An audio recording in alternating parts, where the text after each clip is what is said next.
Yeah, so that is indeed the original title, but as you will see, this problem was motivated by problems that I believe to be relevant in robotics. The problem involves complexity, and that is compilation, so I wasn't sure what is the good title. And after invited talk by Dan, well, today I decided to crowdsource this title. So I asked all my fellow ICAPS friends. That was a bad idea because that was what I got as a suggestion for the title. And those who know me know why that happened. Anyway, so now let's get a bit more serious. When you think about actions and planning problems that I will be talking about today, think of actions that activate hardware devices, robots, whatever. And actions of this type are inherently non-deterministic. However, so we want to deal somehow with these actions, plan for entities that execute these actions, but what formulas should we use? And the kind of two leading options now are classical planning, as it is definitely an option, and why not? I can solve something.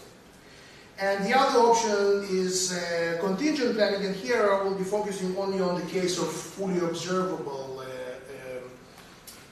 states with non-deterministic action. So, but these two extremes sound like bold optimism versus paranoia. So in classical planning, we assume we control the nature in the sense that we have only one outcome for every action, and so it's kind of no bad things will happen, let's plan. And the good side of this assumption is that, well, in theory, the problem becomes easy. It is p-space, but what is even more interesting is that interesting planning problems are not in p-space, they are in NP, because as long as you bound by some reasonable depth of your solution, then it is an NP. And NP is AI easy. And therefore, in recent years, we have kind of huge number of breakthroughs in this direction, so this slope shows how good we are with that. In first order, fully observable non-deterministic planning is much harder. It is X time hard, and the progress in this area was much slower for many reasons. I mean, it's hard problem to think of.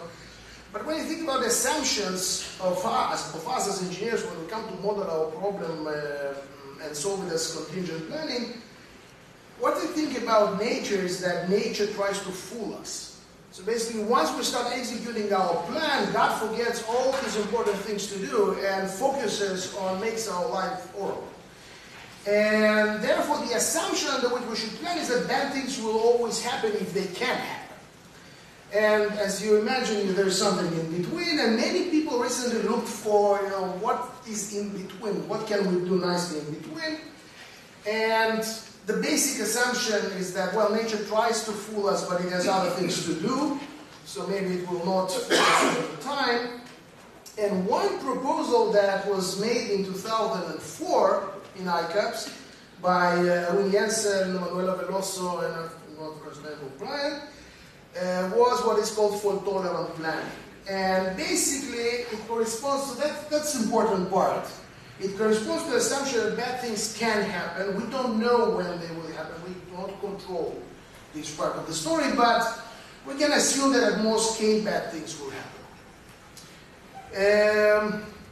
And what we do here is we start with the complexity of this problem. That is the less fascinating part. And we show that while in general this problem is X time, there is one interesting fragment. Actually, I think that everything beyond that fragment is not really interesting. It is basically contingent planning itself. It is interesting as contingent planning, not as a special case. Then the problem is in p-space. What is even more interesting is that it's in NP as long as we bound length of possible traces of our executions. And then you have an option, either you build a planner or you use a classical planner, and I'm lazy like hell. And it turns out that a substantial fragment of this problem can be compiled into classical planning, and the compilation itself gives some hints on possibilities in the future. So what I'm going to do now is to define this fault-tolerant planning, how the language looks like, how it relates to contingent planning, then complexity, then compilation at very high level, then some preliminary results, and conclude. So, first of all, let's start with action description and the solution concept. So in classical planning, actions are deterministic. They take you from one state to another, no questions about it. On the right-hand side, we have fully observable non-deterministic problems, and there, each action may have numerous outcomes. You don't know which one will happen. Once it happens, you know what happened. And in fault-tolerant planning, there is some, we annotate every outcome with kind of expectedness of it, or a number of faults that correspond to the respective outcomes. So number 0 stands for no faults happen. This is the intended effect of my action. And 1 means, well, I got a flat, and 2 means I got a flat, and I'm not the one that in the car, it is my wife. So, given this input, now what kind of is a reasonable solution concept? For classical planning, it's just a sequence of actions, which is a very weak plan for contingent planning. And plan that guarantees problem solving for fully observable non-deterministic cases, what is called strong plan. Basically, it's a tree at nodes of which we branch, a given observation about the outcome of the action, and all the leaves of this tree are goal states. And for fault-tolerant planning, again, we want to guarantee achievement of the goal if no more than k bad things happen. And if more than k bad things happen, well, no guarantees. The solution will look closer to what we have in strong plan performed, but leaves that lay on paths with more than k faults do not have to be goal states. So as long as the trace, which is a sequence of outcomes, if you sum up the number of faults, is less or goal than k, then the leaf has to be a goal state, otherwise it doesn't. It can be, of course. And so now we want to check what is hard and what is not. And task classification in that respect, and FT from now on stands for fault tolerant. We will say that the problem is, task is alpha primary if every action has at most alpha primary, which is 0 failures effects. So in this action we have only one 0 failure effect, and if all actions look like that, then the problem will be 1 primary. Okay? And now the decision problems we have, one is given an alpha primary problem, do we have a K plan for it? And restricted case with, again, polynomially bounded horizon, does alpha primary task has a K plan such that all K admissible executions, all traces we are interested to support, reach the goal after a polynomial number of steps. Okay? So basically what we want to, the good news would be the first problem is p-space, the second problem is NP, no matter what alpha is. This is not the case. Okay, so let's start to look at the complexity of this problem, and we'll branch on alpha and k. So if alpha is greater than 1, basically your actions are allowed to have 2 intended effects, then it's like contingent planning. Because you can take your contingent planning problem and compile it into a different contingent planning problem with only 2 effects. You can ladder them.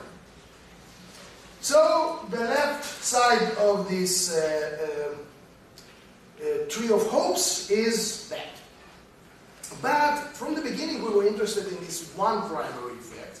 And actually, the work of Jensen, Veloso, and Ryan in 2004, what they call fault tolerant planning is planning for problems with one primary actions. Okay? So now we are in this world of one primary actions only. If something is good, it is there. Now, if kappa, which is the number of faults with which we want to commit, which we want to tolerate, is 0, then the solution is just an action sequence. You know that once you have a fault which is marked there by this red star, you don't care anymore about that branch. And, well, that's classical planning. And the compilation is trivial. Take your problem, drop out outcomes that are no 0 faults, done. The more interesting case, of course, is when k is greater than 0, and there's a huge jump there from classical planning. Because the solutions are trees, and number of branching points can be large.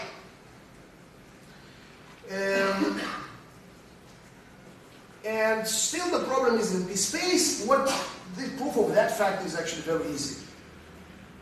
The other proof that is also easy once you see that result, but that is kind of surprising, is that, so the solution is a tree with many branching points.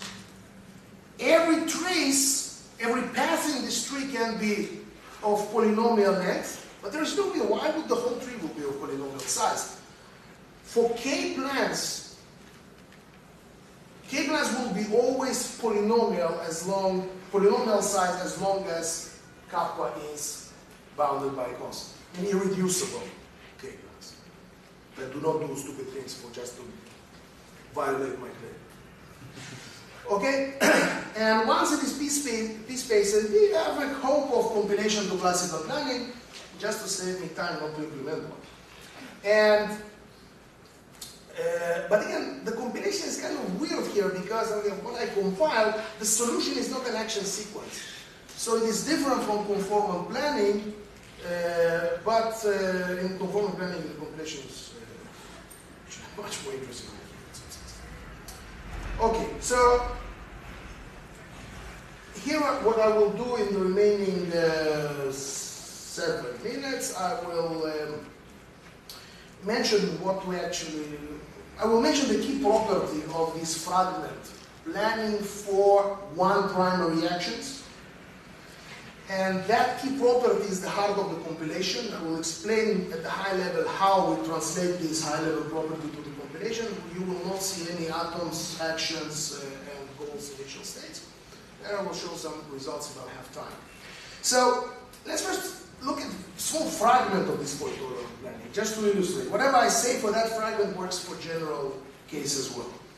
We have problems in which you have only 2 types of actions, either deterministic or 2 outcomes, one primary, one secondary. So one intended, one faulty. Just easier to draw trees. And here we have an example of a plan, of a k plan, of 2 plan for some problem.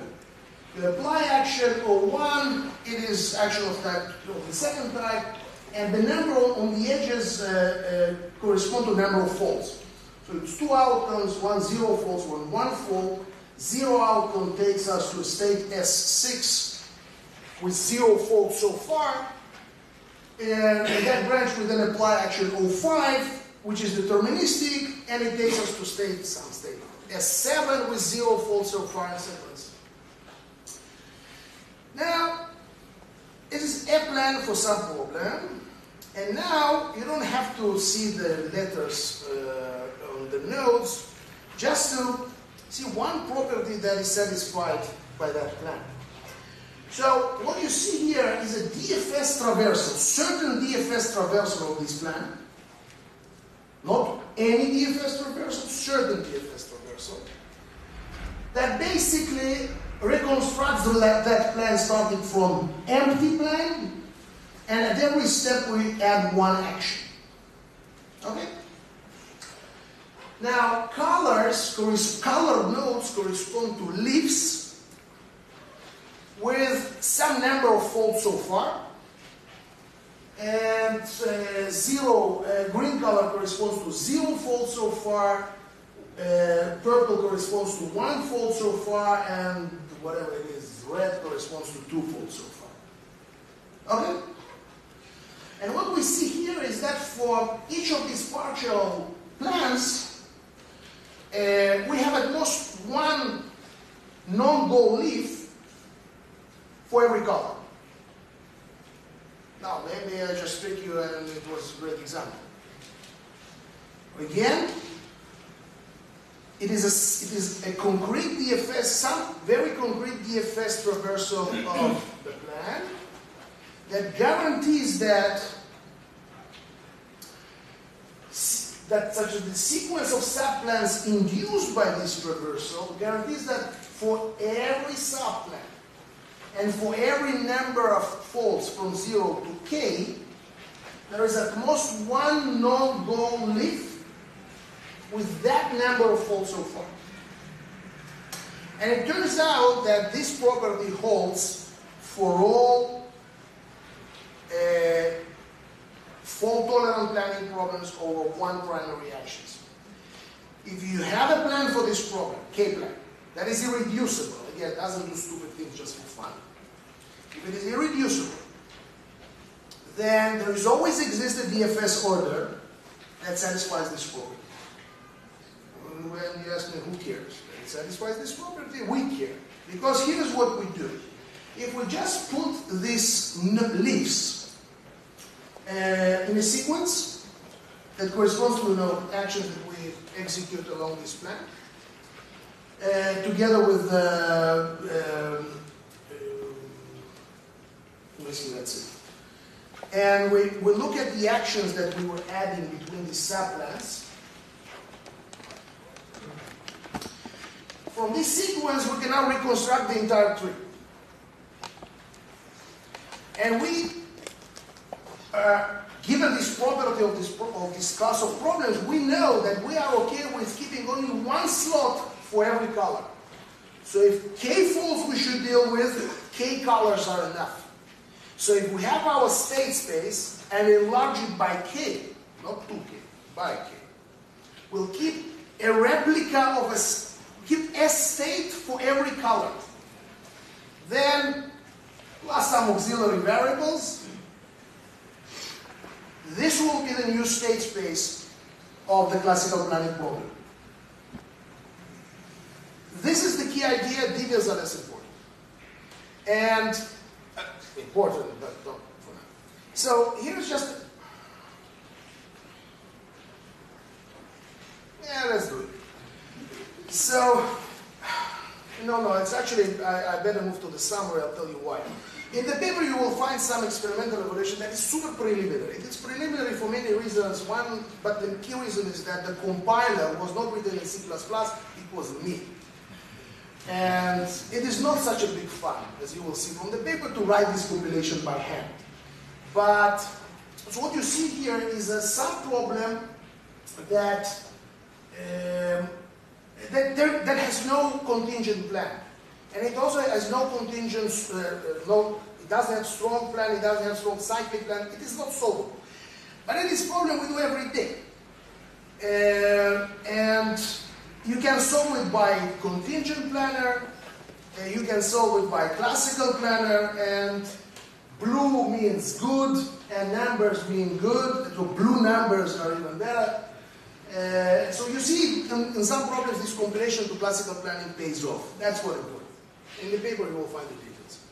And that surprised me a bit as a comment because certain property of this classical planning problem suggested that now heuristics will not be good on that. But because you have to simulate some frame axioms there, to be careful a bit with all kind of weird auxiliary variables. And a lot of conditional effects. So, the summary, unfortunately this paper from 2004 didn't get enough attention, even I didn't know about it until I got some comments from reviewers. And here we had some complexity analysis with good news, and we took this good news and made even better news. And what is next? So FT replan sounds like first thing to do. In contrast to FF replan, sounds like a good. This technology sounds like a good candidate to try to be used within replanning-based system. The compilation is as bold as it gets. So it has no awareness of problem structure at all. So it's just the first step. And I'm sure that if structure of the problem will be exploited, we'll have even more effective compilations. And are there other assumption-based types of assumption-based kind of planning formalism that can have such good news? I don't know. Actually, tricky. So that is the place for time for questions. Unfortunately, we don't have a lot of time. Thank you.